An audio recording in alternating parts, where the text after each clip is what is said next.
Besides a preemptive spoiler warning, I also want to mention that there will be some reiterated information, mostly due to some past information being reframed through this video's subject. Anyway, parahuman powers come from alien entities, or more specifically, the fragments of themselves they casted out onto the Earth. Said fragments, we'll call them shards, though they go by a number of other names, find a host and proceed to chip a part of itself off to form the corona palantia, the part of the brain that both serves as the connection between shard and host, and the part serving as the power control center. From there, the palantia and shard go dormant, and the host is now primed to trigger. Now, with that information, let us go through the trigger process itself. First, a shard knows to awaken when it senses, in a matter of speaking, that its host is experiencing something that could cause a trigger event. The shard determines the latter based on the state and overall stress of their host, along with some general context of the situation. After that, it goes deeper and analyzes the nature of its host, the potential responses their host could take, and further assesses the situation itself, among several other factors. After that is all considered, the shard purges unneeded parts of itself and forms a specific and efficient power suited for its host. Additionally, from my understanding, the gamma, the part of the palantia in charge of the active use of the power, is also formed. Moving on, let us expand upon inherited powers and cluster triggers.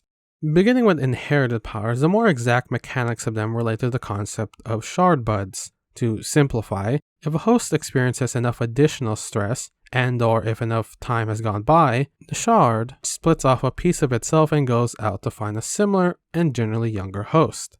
As one can imagine, the detached piece of the shard can tend to find their new host in their quote-unquote original host's family, though others can evidently inherit the shard piece. As a side note, while one can assume that this process can only happen after triggering, budding can occur before and even during a trigger event. As for cluster triggers, the reason why individuals involved in them have a set of powers is because said powers are derived from a mixture of shards. Essentially, from my understanding, the shards involved in a cluster trigger network with one another and exchange data. In addition, cluster shards also break away a portion of themselves similar to the budding process. And like budding, the detached pieces of the shards go find another host to empower.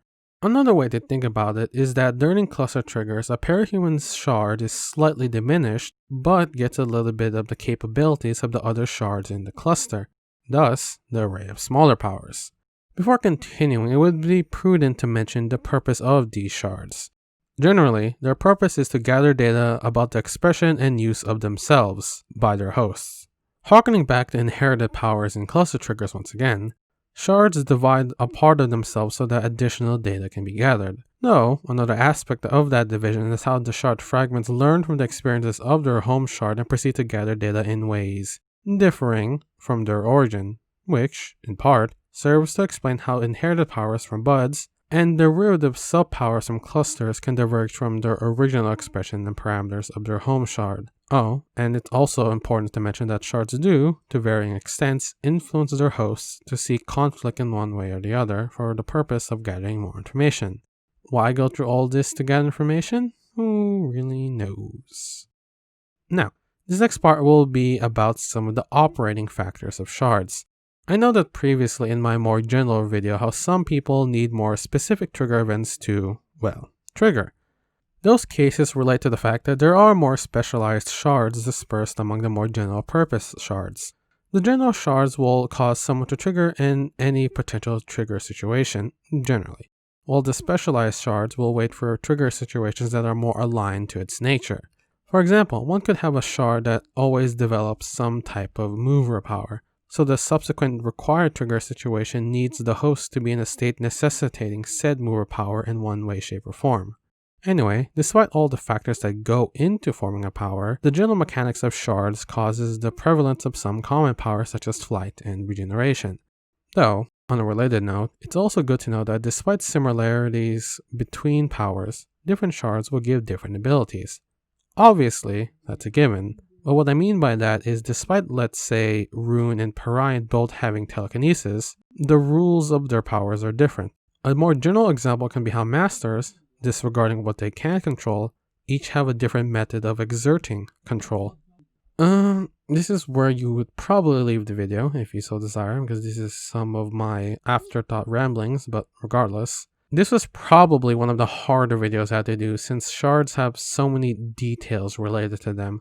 So I spent some time trying to determine the more important general information from the information that, while good to know, is probably not as needed.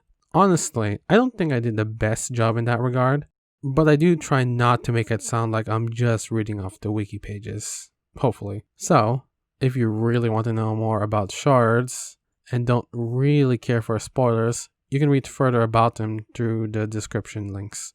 As a related aside, there was originally a part of this video going deeper into the connection between shard and host, but I scrapped it because it felt like it went out of the scope I wanted for the video. I also originally had a part explaining how the kiss-kill dynamic of cluster triggers is linked to shards, but I found myself both incapable of wording it in a way I was satisfied with, and generally uncertain if I was explaining it well enough in the first place. So, instead of potentially poorly explaining it, or copying the wiki author's words, basically verbatim, I decided to cut the section. Anyway, out of all my videos so far, this is definitely one I'll probably need to make a correction video later on for, either due to poor explanations or due to my own understanding of the information being incorrect or at least skewed in some way. But who knows, I may just redo it entirely later on, mainly due to the fact that I'm a bit dissatisfied with how I organize the information. Anyhow, as always, if anything is wrong, do tell.